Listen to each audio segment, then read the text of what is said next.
السلام على الحسين.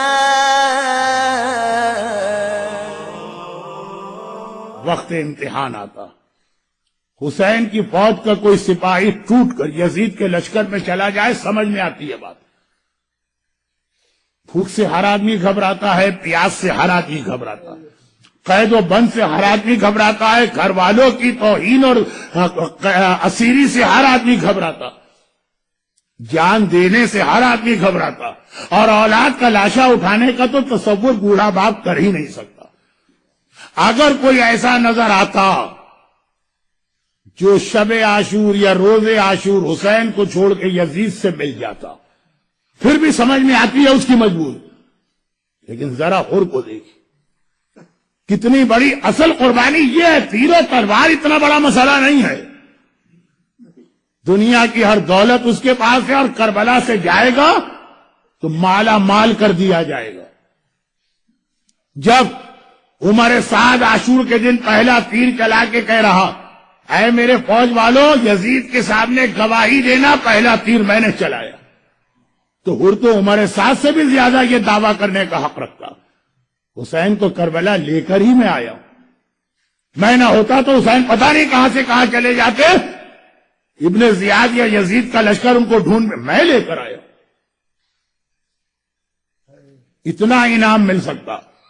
فوج کا سردار ہے، کوفے کے با اثر خاندانوں میں شامل ہے، دنیا کی ہر دولت اس کے پاس، سب کو ٹھکرا رہا. یہاں کھانے اور پانی کی ہر نعمت موجود ہے، وہاں جا کے فاقے کرنا. نعمتوں کو چھوڑ کے فاقے کرنے جا رہا ہے، ایسے بہت کم ملیں. اتنے بڑے عہدے پر فائز ہے، عہدہ چھوڑ کر قید ہونے یا شہید ہونے جا رہا. یہ ہے وہ جہاد بالنفس جو امام خمینی کی 40 حدیث کی پہلی حدیث. تیر و تلوار کا سامنا کرنا آسان ہے، وہ چھوٹا جہاد ہوتا. ان ترغیبات دنیا، یہ جو دنیا کی کشش ہوتی ہے، الناس عبید الدنیا، اور نے بتایا نہیں، تبھی آقا نے کہا تھا انت حر فی الدنیا والآخرہ. اے حر، تیری ماں نے تیرا نام صحیح رکھا، حر کے معنی آزاد. حر کا اپوزٹ ہے عبد، غلام. آقا نے کہا لوگ دنیا کے غلام ہیں، حر نے بتایا میں نہیں ہوں ان میں دنیا کو ٹھکرا کے حسین کی جانب آ رہا ہوں. حر سائلنٹ میجورٹی میں بھی جا سکتا، کوئی ایکٹیو پارٹیسپیشن بھی نہ کرتا، یا لشکر یزید میں بھی رہتا نہیں.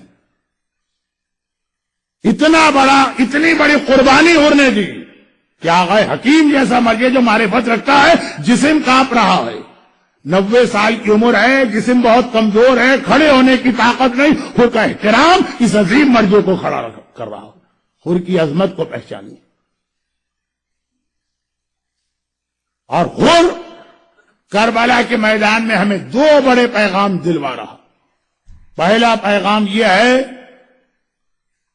کہ حسین کی مجلس میں آنے والا کوئی شخص کبھی مایوس نہ ہو. دنیا کا سب سے بڑا گناہگار ایک بار اگر توبہ کر کے حسین کے دروازے پہ آ جائے، اس کا ہر گناہ معاف.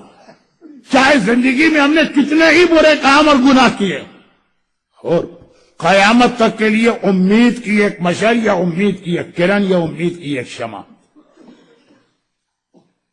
ہم نے تو عام زندگی کے اندر گناہ کیے ہوں گے، اور تو وہ ہے جس نے سب سے پہلے زینب کبریٰ کو رلایا.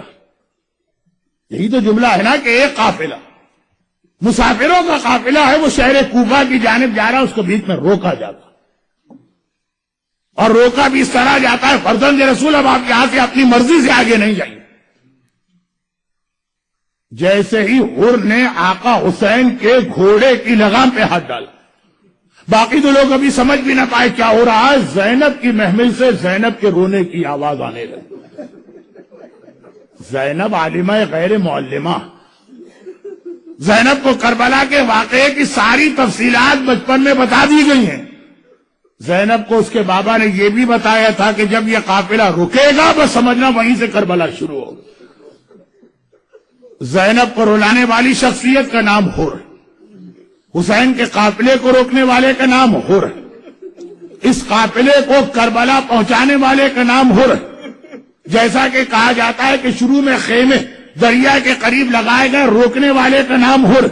ابن زیاد کو خط لکھ کر عمر سعد کو بلوایا گیا، سنان آیا، خولی آیا، ہرملہ آیا، یہ سب کس کے خط پر آئے؟ یہ ہر کے خط جا رہے ہیں ابن زیاد کے پاس۔ ہر جس میٹنگ میں یہ طے ہوا تھا کہ حسین اور اولاد حسین پہ پانی بند کیا جائے، اس میٹنگ میں ہر بیٹھا ہوا ہے، اس نے کوئی اختلاف نہیں کیا، تو پانی بند کرنے والے مجرموں میں ہر شامل۔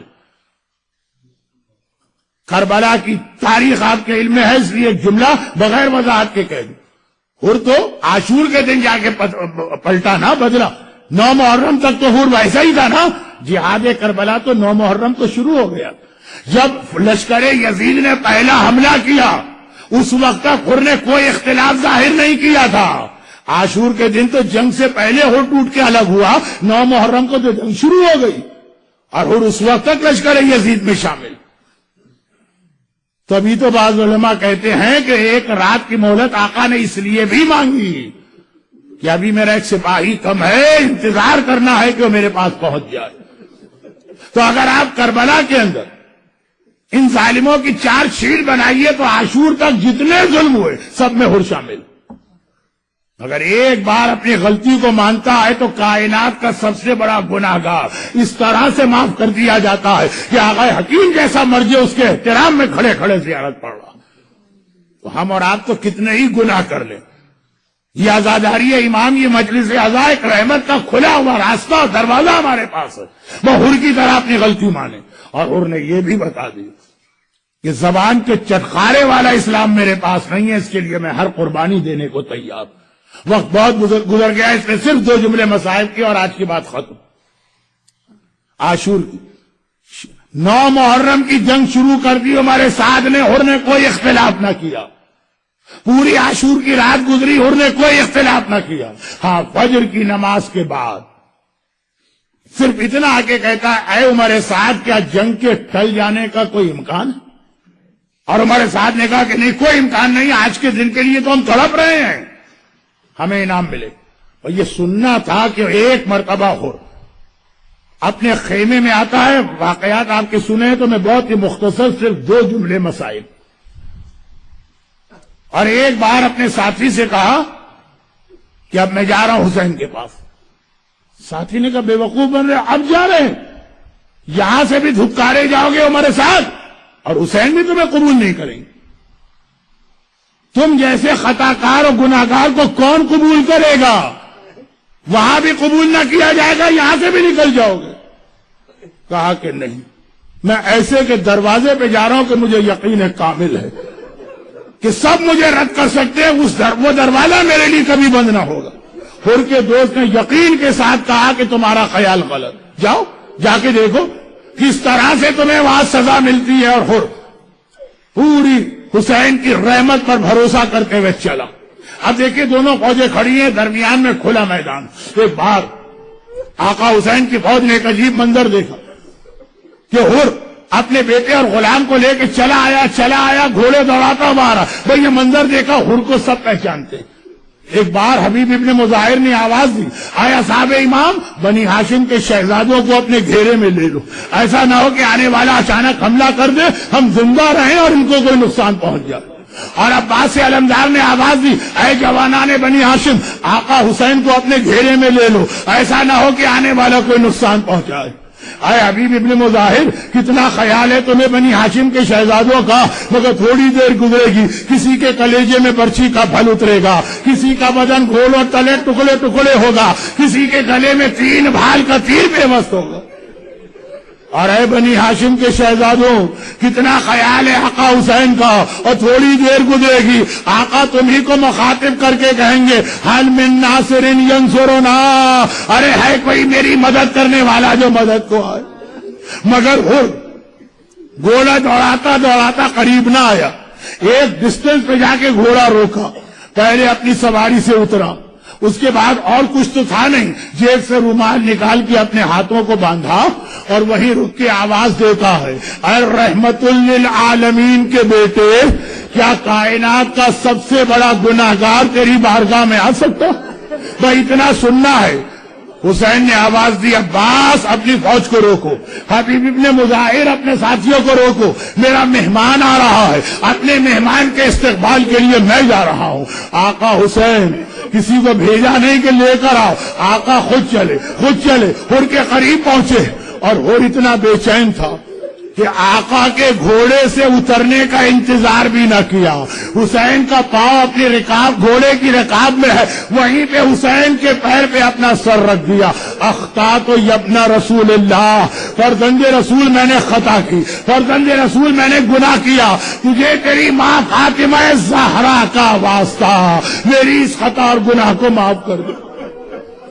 حسین گھوڑے سے اتر کے حر کو گلے سے لگاتے اور کہتے اے حر یہ کیا کہہ رہا ہے؟ انت اخی فی الدنیا والآخرہ، ارے تو میرا بھائی ہے، دنیا میں بھی میرا بھائی ہے، آخرت میں بھی میرا بھائی ہے۔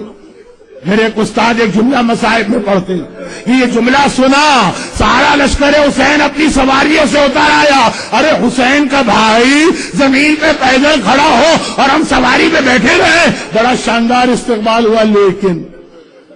لیکن اس کے بعد حسین نے دو جملے کہے، پہلا جملہ تو ٹھیک، دوسرا جملہ حر کو تڑپا گیا۔ حسین نے کہا حر آج میں بہت خوش ہوں، آج میں بہت خوش ہوں، تو باطل کو چھوڑ کے حق پہ آ گیا، ظلمت کو چھوڑ کے نور پہ آ گیا، جہنم کو چھوڑ کے جنت پہ آ گیا، لیکن حر میں تجھ سے شرمندہ بھی ہوں۔ ارے میرا آقا حر سے کہہ رہا میں تجھ سے شرمندہ بھی ہوں۔ اور شرمندہ کس بات پر؟ جب تو میرا دشمن بن کے راستے میں آیا تھا تو اتنا پانی پلایا تھا کہ تیرے گھوڑوں تک نے پانی سے منہ کو ہٹا لیا، آج میرا بھائی اور مہمان بن کے آیا ہے اور حسین تیری خدمت میں پانی کا ایک جام بھی پیش نہیں کر سکتا، اور تیرا آقا تجھ سے بڑا شرمندہ ہے۔ مگر یہ جملہ حر کو تڑپا گیا، گھبرا کے کہا آقا وہی گناہ تو معاف کرانے آیا ہوں، آقا میں خود بھی مقتل میں جانا چاہتا ہوں، لیکن میرا دل چاہتا ہے پہلے میرے بیٹے کو جانے کی اجازت دیجیے۔ حسین نے کہا حر آج کا دن ایسا ہے، سب کو مرنا ہے، کوئی پہلے مرے گا کوئی بعد میں مرے گا، ورنہ میں کبھی تجھے اجازت نہ دیتا، جا میں نے تیری خواہش پوری کی۔ بس ارباب اذا حر کا بیٹا چلنے لگا، باپ بوڑھے باپ نے کہا بیٹا ایسا جہاد کرنا کہ اپنے باپ کے گناہ کو معاف کرا دے۔ حر کے بیٹے کا جہاد شروع ہوا، تھوڑی دیر گزری، حر کا بیٹا گھوڑے سے زمین کربلا پہ گرا اور پلٹ کے آواز دی یا ابتا ادرکنی، بابا ذرا میری مدد کو آئیے۔ بس یہ جملہ سننا حر تڑپ گیا، حر بے چین ہو گیا، اپنی جگہ سے کھڑا ہو گیا۔ حسین نے کہا حر کیا بات ہے؟ کہا آقا میرا جوان بیٹا مجھے پکار رہا ہے، بھائی اتنی اجازت دیجیے اپنے بیٹے کے قریب چلا جاؤں۔ حسین نے دو بڑے عجیب جملے کہے، پہلا جملہ یہ کہا حر تم زحمت نہ کرو، تم یہیں بیٹھو، تم میرے مہمان ہو، تمہارے بیٹے کو میں لے کے آؤں گا۔ اور دوسرا جملہ اسی پہ آج کے مصائب ختم، دوسرا جملہ حر سنو ایک بات یاد رکھو، تم بوڑھے باپ ہو، وہ جوان بیٹا ہے، بوڑھے باپ کبھی جوان بیٹے کے سراہنے نہیں جاتے ہیں، بوڑھے باپ جوان بیٹے کا لاشا نہیں اٹھاتے ہیں، تم بیٹھو لاشا اٹھا کے میں لاؤں گا۔ آخری جملہ آپ سے نہیں کہنا، آقا حسین سے ہاتھ جوڑ کے کہنا ہے آقا اگر حر کا جوان بیٹا مارا جائے تو یہ کہا جائے بوڑھے باپ جوان کا لاشا نہیں اٹھاتے، اور جب علی اکبر گھوڑے سے زمین کربلا پہ گرا، ہائے یہ بوڑھا باپ کس السلام على الحسين